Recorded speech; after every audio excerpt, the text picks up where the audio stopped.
सबसे पहले तो मैं आपके धैर्य की प्रशंसा करता हूं और मुझे इस बात की खुशी है कि आप लोगों ने बहुत ही शांतिपूर्वक, संयमित तरीके से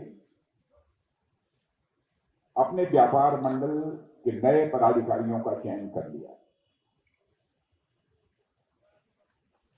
इसके लिए मैं समस्त व्यापार मंडल को अपनी तरफ से हार्दिक बधाई देता हूं। और मुझे पूरा विश्वास है, और विश्वास इसलिए है कि मैं जानता हूं कि व्यापारी समाज किस संयम से, किस धैर्य से और किस विवेक से काम करता है। इसके पहले के भी जो व्यापार मंडल के पदाधिकारी रहे हैं, जो कार्य समिति रही है, सारे लोगों को साथ लेकर यह व्यापार मंडल व्यापारी हितों के लिए लगायुक्त कार्य करेगा, ऐसा मेरा विश्वास है। किसी भी संगठन को चलाने के लिए एक बहुत ही स्वस्थ परंपरा होनी चाहिए। प्रतिस्पर्धा के आधार पर कोई संगठन कभी आगे नहीं बढ़ सकता।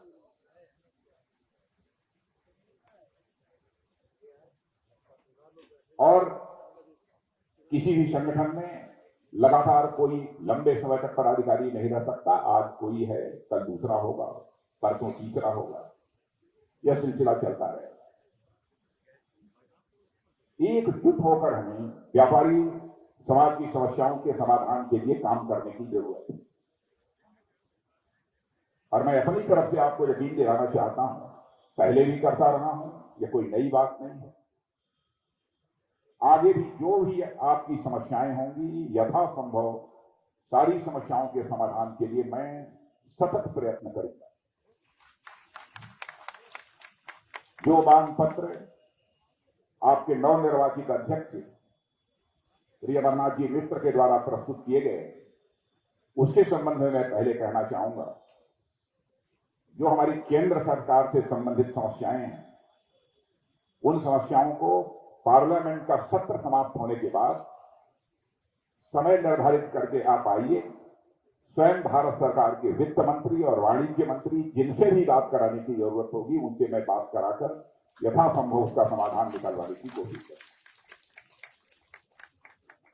प्रदेश के स्तर पर भी आपके उप मुख्यमंत्री से रजेश जी पाठक आपके बीच मौजूद हैं, और जहां पर मेरे सहयोग की आवश्यकता होगी, तो आप सब जानते हैं कि उस पर संदेह करने का कोई कारण नहीं है।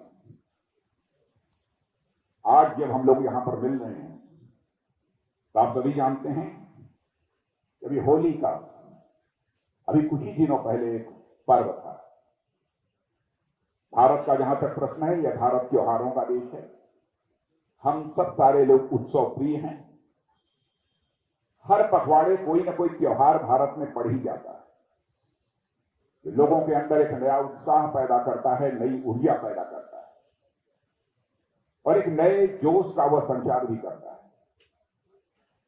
और हमारे यह त्योहार, मैं यह मानता हूं कि यह सामाजिक सौहार्द और आपसी स्नेह और भाईचारे को बढ़ावा देते हैं, और साथ ही कैसे भाईचारे के साथ रहा जा सकता है, इसकी प्रेरणा भी लेने का काम करते हैं।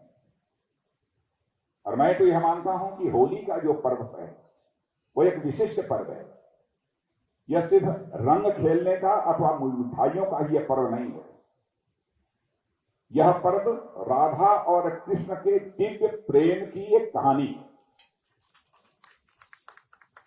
आप सबको जानकारी होगी इस बात की कि विष्णु अवतार नरसिंह, विष्णु भक्त प्रहलाद और अहम के प्रतीक हिरण्यकश्यप की भी यह होली का पर्व हमको याद दिलाता है, और यह बताती है, आप कितने भी बड़े क्यों न हो जहां हैं, अभिमान आपके विनाश का कारण बने। व्यक्ति को चाहे कितने भी बड़े ओहदे पर क्यों न पहुंच जाए, अहंकार किसी भी सूरत में उसके अंदर पैदा नहीं होना चाहिए। और यह अहंकार पैदा हुआ, व्यक्ति चाहे कितना भी बड़ा क्यों न हो दुनिया की नजरों में, उसके विनाश को भी दुनिया की कोई ताकत नहीं रोक सकती है। यह होली का पर्व हमको संदेश देता है। आप कितने ही लोगों की नजरों में छोटे क्यों न हो, प्रेम, भक्ति व निष्ठा से आप अपने जीवन में उत्थान की प्राप्ति कर सकते हैं, नई ऊंचाई हासिल कर सकते हैं। और बहनों भाइयों, मैं विश्वास के साथ कहना चाहता हूं, हमारे राजनीतिक और सामाजिक जीवन का जो अनुभव है उस आधार पर कहना चाहता हूं, प्रेम और इंसानियत दुनिया की एक सबसे बड़ी ताकत होती है। यह होली का त्योहार हमें यह भी प्रेरणा देता है कि प्रेम और इंसानियत, इन दो मंत्रों को हमें कभी नहीं भूलना चाहिए। यहां पर मैं किसी राजनीतिक पार्टी की बात नहीं करना चाहता हूं, लेकिन क्योंकि सरकार में हूं तो सरकार की बात करनी पड़ेगी। इस बार जब होली का पर्व आया तो हमको नॉर्थ ईस्ट ने भी हम लोगों को होली के रंग में रंग दिया। त्रिपुरा में भी हमारी दोबारा सरकार बन गई, मेघालय और नागालैंड में भी हम लोगों की मिली जुली सरकार जैसी थी, पहले वह सरकार आ गई। और आपको जानकर यह खुशी होगी कि नॉर्थ ईस्ट, उत्तर पूर्व, जो भारत से पहले अपने को अलग थलग माना करता था, एक भावनात्मक लगाव जितना गहरा होना चाहिए उतना गहरा लोग महसूस करते थे कि नहीं है। आज भावनात्मक रूप से भी नॉर्थ ईस्ट पूरी तरह से भारत के साथ जुड़ चुका है। और इसका श्रेय यदि मैं किसी को देना चाहता हूं तो अपने भारत के यशस्वी प्रधानमंत्री श्री नरेंद्र जी मोदी को देना चाहता हूं। लोगों के साथ कैसे रिश्ता बढ़ाया जाता है, लोगों को प्रेम और स्नेह के बंधन में कैसे बांधा जाता है। प्रधानमंत्री बनने के साथ ही उन्होंने पूरे मंत्रिमंडल की पहली बैठक में कहा था कि हर मंत्री को एक वर्ष में कम से कम 2-3 बार नॉर्थ ईस्ट का दौरा करना ही करना। पहले ऐसा होता था कि वर्षों गुजर जाते थे, सरकारों का कार्यकाल समाप्त हो जाता था, लेकिन कोई नॉर्थ ईस्ट का दौरा नहीं करता। लेकिन आज शायद ही कोई ऐसा मंत्री होगा जिसने कि पूरे वर्ष भर में कम से कम 2-3 बार नॉर्थ ईस्ट का दौरा न किया। आप लोग एक प्रसिद्ध कवि हरिवंश राय बच्चन, उनकी एक कविता सुनी होंगी कि तुम अपने रंग में रंग लो तो होली है। तो मैं ये कहना चाहता हूं कि इस बार तो नॉर्थ ईस्ट के लोगों ने इस होली के अवसर पर हम सभी को अपने रंगों में रंग लिया। आज पूरे देश में बिना किसी भेदभाव के हर क्षेत्र और हर वर्ग का विकास हो रहा है।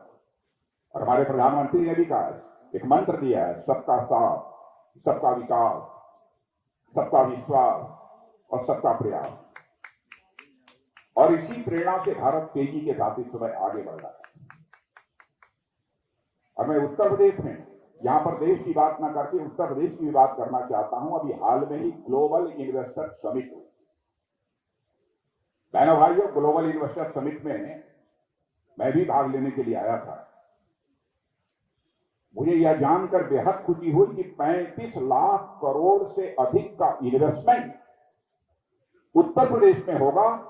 इसके लिए देश के उद्योगपतियों ने करा दिया। यह कोई छोटी उपलब्धि नहीं है। मैं समझता हूं कि उत्तर प्रदेश में, पहले तो मैं भी मुख्यमंत्री रहा हूं, लेकिन इसकी पहले मैंने कभी कल्पना नहीं की। मैं इसके लिए मैं योगी जी की प्रशंसा करना चाहता हूं। आज हमारे देश का जहां तक प्रश्न है, हमारा देश 2014 से पहले दुनिया में अर्थव्यवस्था के आकार, साइज या इकोनॉमी के मामले में हमारा भारतवर्ष दुनिया में 11वें स्थान पर आता था। अर्थव्यवस्था के आकार, इसकी अर्थव्यवस्था कितनी बड़ी है, इस मामले आपको जानकर खुशी होगी आज हमारा भारत ब्रिटेन को भी पीछे छोड़कर दुनिया की टॉप 5 कंट्रीज की कतार में आकर खड़ा है। मैं समझता हूं कि किसी भी देश के लिए इससे भी बड़ी उपलब्धि और क्या हो सकती है। और उसमें सबसे बड़ी बात, आगे हमारा लक्ष्य है, यह भारत और लक्ष्य ही नहीं है, बल्कि बड़े बड़े अर्थशास्त्री भी इस बात को स्वीकार करने लगे हैं कि वह दिन दूर नहीं है कि 2027-2028 आते आते हमारा यह भारत दुनिया की टॉप 3 इकोनॉमीज में, यानी दुनिया की टॉप की 3 अर्थव्यवस्थाओं में आकर खड़ा हो जाए। यह विश्वास और भरोसा लोगों ने व्यक्त किया है। उत्तर प्रदेश भी विकास के पथ पर तेजी से आगे बढ़ रहा है। कानून और व्यवस्था का जहां तक प्रश्न है, मैं समझता हूं कि कानून और व्यवस्था के प्रश्न को लेकर कोई रंच मात्र भी सरकार के ऊपर संदेह नहीं कर सकता है। हमारा यह विश्वास है। कारोबार का जहां तक प्रश्न है, मैं जानता हूं कि जब तक कानून और व्यवस्था बेहतर न हो, तब तक कोई व्यापार भी किसी राज्य में अथवा किसी देश में नहीं बढ़ सकता। विकास की पहली शर्त होती है कानून और व्यवस्था का चुस्त दुरुस्त होना, और इस काम को यहां के मुख्यमंत्री योगी आदित्यनाथ जी ने किया है, इसमें कहीं दो मत नहीं है। इसलिए मैं योगी आदित्यनाथ जी को यहां की कानून और व्यवस्था को चुस्त दुरुस्त करने के लिए जो उनका योगदान है, उसकी मैं सराहना करना चाहता हूं। आप सभी व्यापारी समाज के लोग भी महसूस कर रहे हैं, व्यापारी समाज ही नहीं बल्कि आज हिंदुस्तान के दूसरे कोने के लोग भी इस बात को महसूस कर रहे हैं। और हमारी सरकार का जहां तक प्रश्न है, कारोबार का जहां तक प्रश्न है, व्यापार का जहां तक प्रश्न है, सबसे ज्यादा भागीदारी यदि किसी की होती है तो छोटे और मझोले व्यापारियों की। छोटे और मझोले व्यापारियों की यदि भागीदारी न हो, मैं विश्वास के साथ कह सकता हूं, किसी भी देश की अथवा किसी भी राज्य की अर्थव्यवस्था में जो ताकत आनी चाहिए, मजबूती आनी चाहिए, वो किसी भी सूरत में आ नहीं सकती। इसलिए मैं अपनी सरकार की तरफ से आपको विश्वास दिलाता हूं, व्यापारी समाज के हितों की रक्षा के लिए हम लोग सदैव तत्पर हैं और उसके प्रति हम पूरी तरह से प्रतिबद्ध हैं। इस बार भारत सरकार का जो केंद्रीय बजट पेश किया गया था, उसमें छोटे व्यापारियों की को कुछ राहत भी दी गई है। उस विस्तार में जाकर यहां पर उल्लेख नहीं करना चाहता हूं। सूक्ष्म, लघु और मध्यम जो उद्योग हैं और छोटे व्यापारियों के लिए ब्याज दर में ऋण यदि वह लेते हैं तो ब्याज दर में 1% की छूट दी गई है, और 3 करोड़ के कारोबार वालों को, एमएसएमई का जो कारोबार करते हैं, उनको भी टैक्स में छूट दी गई। बजट में कई प्राथमिकताएं निर्धारित की गई हैं। उन बजट की सारी प्राथमिकताओं को बहुत विस्तार में जाकर यहां पर चर्चा नहीं करना चाहता, लेकिन मैं कह सकता हूं, जो कुछ भी हम लोगों ने कदम उठाया है, कोशिश यही है कि प्रत्यक्ष या अप्रत्यक्ष रूप से हमारे व्यापारी समाज को उसका लाभ मिले। उत्तर प्रदेश के बजट की मैं यहां चर्चा नहीं करना चाहूंगा, लेकिन उत्तर प्रदेश के बजट में जैसा मुझे बताया गया है, कुछ सहूलियत दी गई है। सब मिला जुला कर हम देखें तो आर्थिक दृष्टि से हमारा भारत धीरे धीरे काफी बहनों भाइयों अब मजबूत हो रहा है। अभी हमारे बरमानी जी ने इस बात की भी चर्चा कर दी कि हमारे लखनऊ में भी नए नए स्टार्टअप खड़े हो रहे हैं। मैं आपको बताना चाहता हूं, 2014 से पहले स्टार्टअप की जो संख्या हमारे देश में बामुश्किल 500 से लेकर 600, और आज आपको जानकर आश्चर्य होगा कि 9 वर्षों के अंदर वह करिश्माई काम हुआ है। हमारे देश में स्टार्टअप की संख्या 90,000 से अधिक की हो गई। 90,000 से अधिक हो गई। यूनिकॉर्न इसे कहते हैं, यानी जिन स्टार्टअप की आमदनी लगभग $1 बिलियन से अधिक हो जाती है, यानी लगभग 8,000 करोड़ रुपए से अधिक हो जाती है। ऐसे यूनिकॉर्न ऐसे लोगों को बोलते हैं। उनकी संख्या भी भारत में लगभग इस समय 105 हो गई है। मैं बहनों भाइयों, मैं यही कहना चाहूंगा, भारत की प्रतिष्ठा अंतर्राष्ट्रीय जगत में बड़ी तेजी के साथ बढ़ी। मैं बार बार कहता हूं कि पहले भारत अंतर्राष्ट्रीय मंचों पर कुछ बोलता था तो भारत की बात लोग जिस गंभीरता पूर्वक सुनना चाहिए नहीं सुनते थे, लेकिन आज अंतर्राष्ट्रीय मंचों पर भारत कुछ बोलता है तो सारी दुनिया कान खोलकर सुनती है कि भारत बोल क्या रहा है। यह है हैसियत, यह प्रतिष्ठा भारत की सारी दुनिया में बढ़ी है।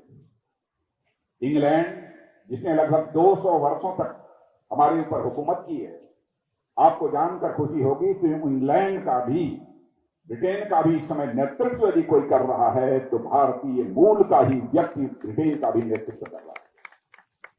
इन्वेस्टमेंट पे भारत में ऐसी अनुकूलता पैदा हुई है, केवल देशवासी ही अपना निवेश यानी इन्वेस्टमेंट नहीं कर रहे हैं, बल्कि दुनिया के दूसरे देशों से भी इन्वेस्टमेंट बड़ी भारी मात्रा में भारत के अंदर हो रहा है।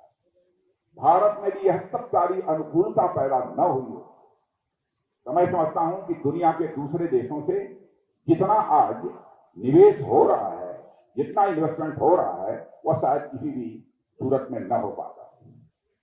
एप्पल नाम का एक कारखाना, एप्पल का यह नया कारखाना, एप्पल के बारे में आप सभी अच्छी तरह जानते होंगे।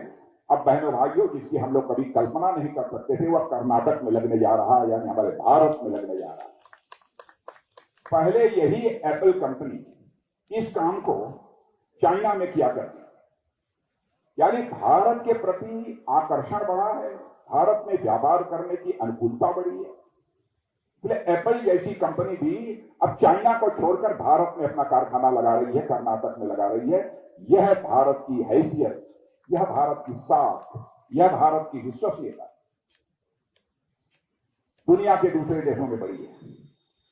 व्यापार करने के मामले में जितनी सरलता आई है पहले की अपेक्षा, मैं नहीं कहता हूं सारी चीजें पूरी तरह से सुलझ गई हैं, कोई समस्या नहीं, लेकिन पहले की स्थिति बेहतर हुई है, मैं यह बात विश्वास के साथ कह सकता हूं। अभी आप लोगों ने समाचार पत्रों में भी देखा होगा, नेशनल सैंपल सर्वे ऑर्गेनाइजेशन एक होता है, उसने कहा है कि 2014-15 में एक भारतवासी की औसत आमदनी जितना हुआ करती थी, आज वह बढ़कर दुगनी हो गई। मैं यह नहीं कहता हूं कि सभी व्यक्तियों की आमदनी दोगुनी हो, लेकिन एवरेज औसत सारे देश का निकालने के बाद उसने कहा है कि 2014-15 में सालाना औसत आय ये लगभग 84,647 रुपए थी, जो 2022-23 में बढ़कर प्रति व्यक्ति औसत आय लगभग 1,72,000 रुपए तक पहुंच गई है। यह भारत की हैसियत मेरे बहनों भाइयों सारी दुनिया में बढ़ी है। यह हम सबके लिए बहुत ही गौरव का विषय है। बैंकिंग व्यवस्था का जहां तक सवाल है, और बैंकिंग व्यवस्था की चर्चा मैं इसलिए करना चाहता हूं कि देश की अर्थव्यवस्था में बैंकिंग सिस्टम का कैसा महत्व है, या व्यापारी समाज को बदलाने की आवश्यकता नहीं है। शांति व्यवस्था तो कायम हो गई, लेकिन उसके साथ साथ बैंकिंग व्यवस्था भी चुस्त दुरुस्त होना यह बहुत ही आवश्यक है। बैंकिंग यह सिस्टम अर्थव्यवस्था की यह रीढ़ होती है, और आज सारे विश्व में अमेरिका जैसे देश में भी बैंक बैठ रहे हैं, उसके बावजूद हमारे बैंकिंग सिस्टम पर कोई आंच नहीं आने पाई है। यह भी श्रेय यदि किसी को जाता है तो हमारे भारत के प्रधानमंत्री मोदी जी को जाता है, उनकी सूझबूझ को जाता है। ऐसे हालात इस देश में पैदा हुए हैं, और पहले तो ऐसा था कि लोगों के टेलीफोन पर लोगों को करोड़ों रुपए मिल जाते थे, क्रॉनिक कैपिटलिज्म से कहते हैं। लेकिन अब ऐसे फोन करके किसी को कोई बैंकों से करोड़ों रुपए नहीं दिलवा सकता। ऐसे हालात होते हैं तो स्वाभाविक रूप से बैंक डूबने के कगार पर पहुंच जाते हैं। ऋण की जो रिकवरी होनी चाहिए, वह ऋण की रिकवरी भी नहीं हो पाती। तो फोन बैंकिंग का जो सिस्टम प्रारंभ हुआ था इस देश में, बहनों भाइयों, वह भी अब समाप्त हो गया है। और बैंकिंग में सुधार का ही परिणाम है, जहां अमेरिका और यूरोप जैसे विकसित देशों में बैंक लड़खड़ा रहे हैं, तो भारत जैसे देश में बैंक मजबूती को हासिल कर। आप लोगों ने अखबारों में पढ़ा होगा, सिलिकॉन वैली बैंक अमेरिका का, सिग्नेचर बैंक अमेरिका का, क्या हालत हो गई वहां की। एक क्रेडिट स्विस, ये यूरोप के बैंक सब लड़खड़ा गए, लेकिन भारत के बैंकिंग सिस्टम पर कोई भी अंतर नहीं पड़ा। हमारा पड़ोसी देश पाकिस्तान और श्रीलंका, यहां पर क्या हालत है, कैसा आर्थिक संकट पैदा हुआ है, यह भी आप लोगों ने अखबारों में पढ़ा होगा। और आपको जानकर आप कभी कभी टेलीविजन के चैनल पर भी देखते होंगे, जब पाकिस्तान के भी लोग कहते हैं कि हमारे देश में भी प्रधानमंत्री यदि होना चाहिए कोई, तो मोदी जैसा ही प्रधानमंत्री होना चाहिए। अब पाकिस्तान के लोग भी कह रहे हैं, उनको भी मोदी जी की याद आ रही है। यानी पूरे विश्व में हमारे प्रधानमंत्री के प्रति लोगों का विश्वास, एक भाव बढ़ा हुआ है। तो मेरे बहनों भाइयों, सब मिला जुलाकर मेरे कहने का तात्पर्य यही है, देश तेजी के साथ आगे बढ़ रहा है और इस देश जो आज तेजी के साथ आगे बढ़ रहा है उससे बहुत बड़ा कंट्रीब्यूशन यदि किसी का है तो हमारे देश के व्यापारी समाज का भी एक बहुत बड़ा कंट्रीब्यूशन। इसलिए मैं उसके लिए आप सबका मैं अभिनंदन करना चाहता हूं।